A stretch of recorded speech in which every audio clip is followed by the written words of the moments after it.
Hai, my name is welcome back. Di video kali ini aku mau bahas buku-buku yang aku baca di 2020 dan jadi favorit aku. Ini agak telat sih bikin videonya, tapi aku ngerasa harus bikin video ini, harus ngeluarin unek-unek atau pujian-pujian untuk buku-buku ini dan sekalian ngerekomendasiin buat kamu. Yang pertama adalah lagi Probation karya Samuel Ray. Ini adalah buku non-fiksi self-improvement yang ngebahas tentang cara atau perjalanan mencari kerja. Yang aku suka dari buku ini adalah ini benar-benar ngebahas proses nyari kerja dari bikin CV, ngelamar, terus nelaah kontrak yang didapat. Ini buku bagus banget untuk yang baru lulus atau mungkin bagusnya dibaca pas masih kuliah gitu, jadi bisa ngumpulin skill yang bakal nanti dimasukin ke CV. Walaupun aku bukan terbilang fresh graduate dan aku udah cukup tahu gitu tentang melamar kerja, tapi buku ini tetap bisa ngasih hal baru gitu yang bisa aku pelajarin dan bisa diterapin gitu di pekerjaan, di karir. Makanya aku suka banget dan mungkin akan aku baca ulang ketika aku bingung atau butuh tuntunan.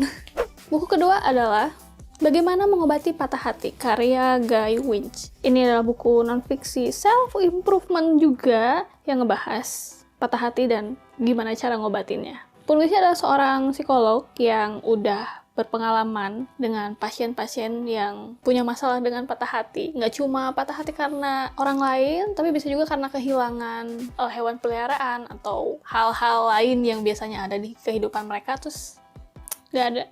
Di sini penulisnya menceritakan beberapa contoh pasien yang dia tangani, apa masalahnya dan hal-hal yang bisa dilakuin untuk menyembuhkan patah hati itu. Dan di akhir mereka sembuh dan aku juga agak terharu gitu mengikuti perjalanan mereka. Ini cocok banget dibaca untuk yang sedang patah hati atau mungkin putus asa. Benar-benar aku rekomendasiin. Buku ketiga adalah Your Name, karya Shinkai Makoto. Ini adalah novel fiksi terjemahan dari Jepang. Ini versi novelisasi dari film Your Name yang juga dibikin oleh Shinkai Makoto. Menceritakan dua remaja, yang satu tinggal di kota, di Tokyo, dan satu lagi di desa. Entah mengapa dan bagaimana mereka tertukar gitu jiwanya. Jadi yang perempuan masuk ke tubuh yang laki-laki dan dia hidup di Tokyo, dan begitu juga sebaliknya. Mereka nggak bisa ngendaliin tuh kapan mereka bertukar atau berapa lama. Terus kemudian tiba-tiba acara tukar tubuh itu berhenti aja.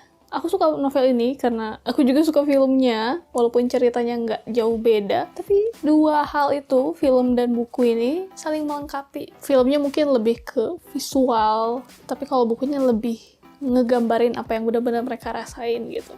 Cara mereka melihat sesuatu atau pikiran mereka yang nggak terlalu diperlihatkan gitu di filmnya. Buku keempat adalah Mission d'Amour, karya Francisca Todi.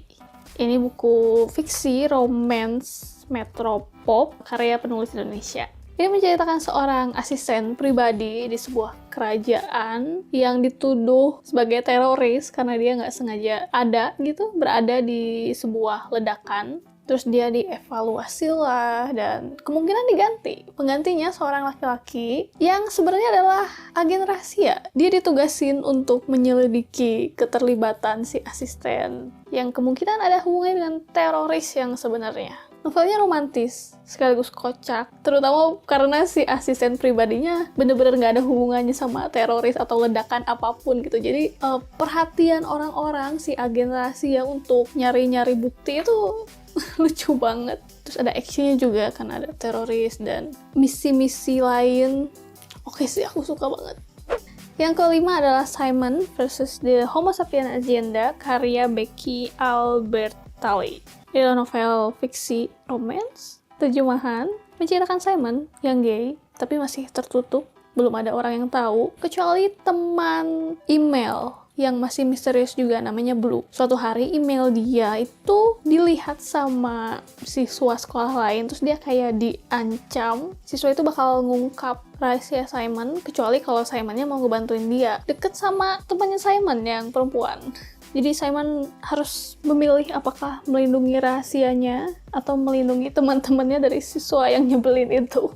Ini novel YA, LGBTQ yang bagus banget. Mungkin karena aku memang baru baca satu yang kayak gini, dan bener-bener ngeliatin struggle atau yang dialami, yang aku nggak pernah tahu sebelumnya. Ada film adaptasinya juga, tapi aku lebih suka bukunya.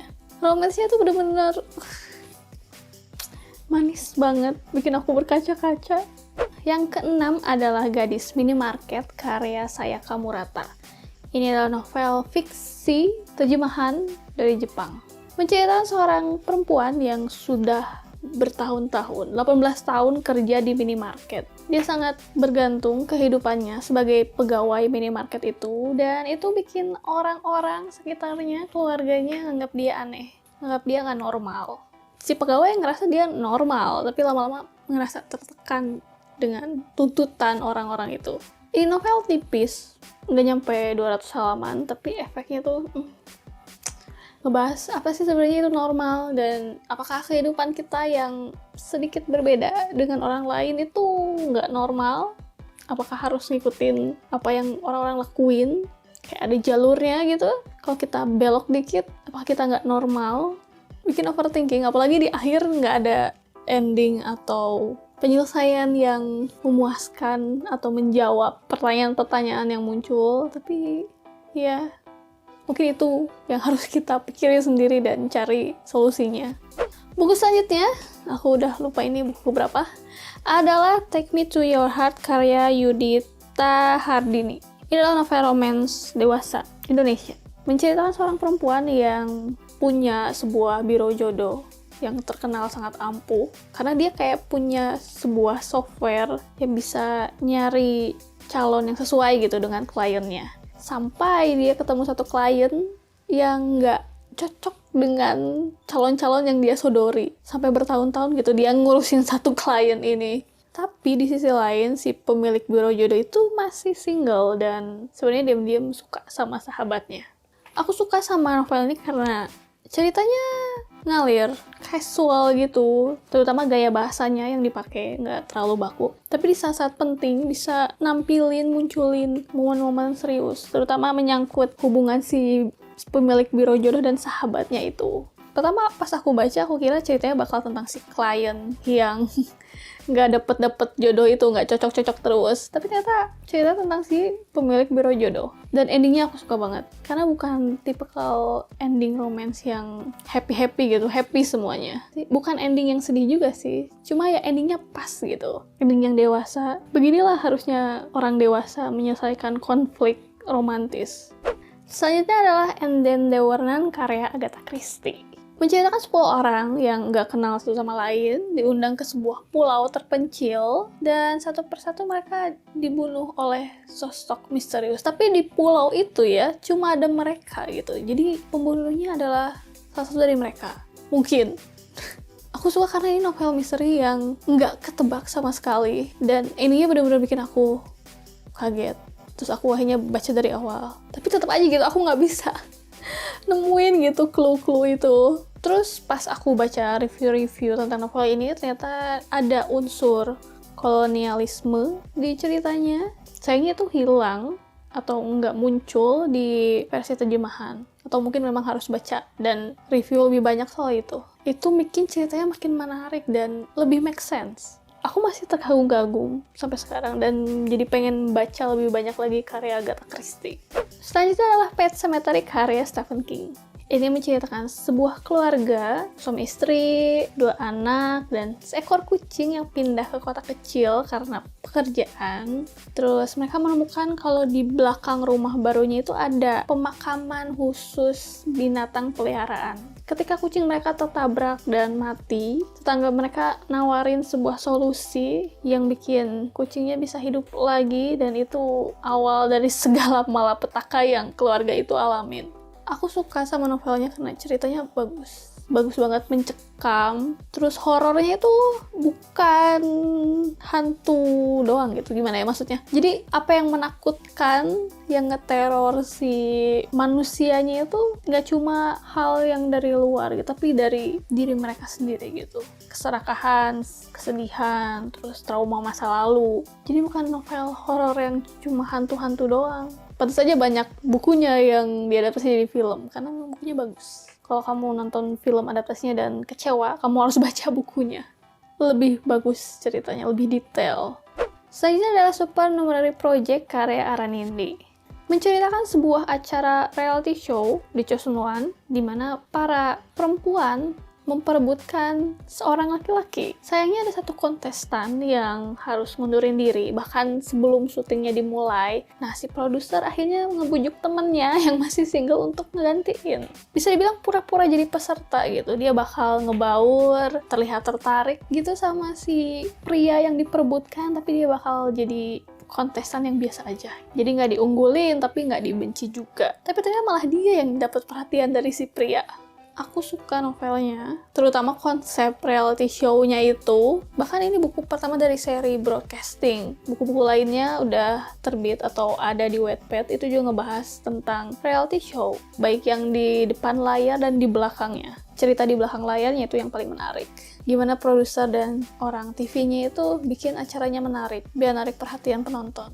Sangat gregetan lah bacanya. Bener-bener kayak nonton reality show beneran. Dan buku terakhir adalah The ABCs of Journaling, karya Abby Sai. Semoga aku nggak salah nyebutinnya. Ini adalah buku non-fiksi, apa ya kategorinya? Soalnya ini ngebahas tentang journaling, lengkap banget tentang journaling. Tips untuk memulai, terus apa aja yang bisa ditulis di jurnal, terus beberapa contoh. Nggak ada yang banyak banget contoh dari diaris dan jurnal pribadi penulis sendiri. Bukunya full color. Tips-tipsnya simple tapi sangat efektif gitu. Bikin aku sangat percaya diri untuk bikin jurnal sendiri. Walaupun emang tidak seheboh dan se-colorful ini. Apalagi momen baca buku ini pas banget di akhir tahun. Waktu itu aku kebingungan karena schedule check langganan aku nggak ada tanda-tanda muncul di toko buku. Mungkin mereka nggak produksi karena pandemi atau gimana, aku nggak ngerti. Dan schedule check itu udah aku pakai selama bertahun-tahun, udah jadi kayak jurnal tahunan gitu. Dan ketika nggak ada aku bingung gitu gimana nanti nge-tracking, nyatet kegiatan aku. Lalu datanglah buku ini, atau enggak, aku baru ingat ternyata aku punya buku ini, terus aku baca dan ngasih ide aku untuk bikin jurnal sendiri. Bahkan aku jadi terobsesi untuk beli stiker-stiker, spidol untuk journaling. Dan ada satu bagian yang bikin aku beli sebuah barang. Benar-benar terobsesi. Mana ya? Mana sih? Oh, ini nih. Ini adalah jurnal pribadi penulis pas dia traveling di Asia Tenggara. Dan dia pakai semacam cap di sini untuk nandain tanggal. Dan aku beli. Dan ini nggak bisa dipakai kalau kamu nggak punya bak buat tinta dan tintanya sendiri. Jadi aku beli 3 item karena aku ngeliat satu ini doang. Tapi aku suka banget sih. Jadi aku ngecapin jurnal aku, nandain tanggal berapa.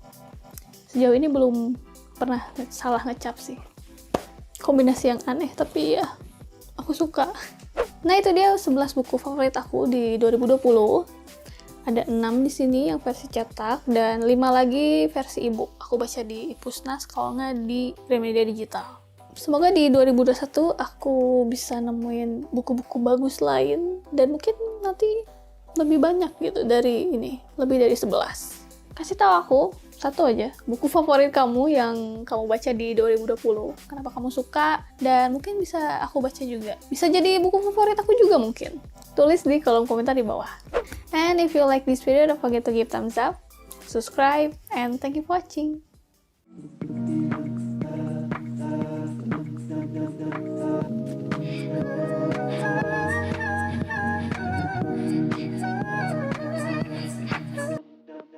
Kalau nggak megang bukunya tuh kayak lupa gitu ceritanya apa. Ini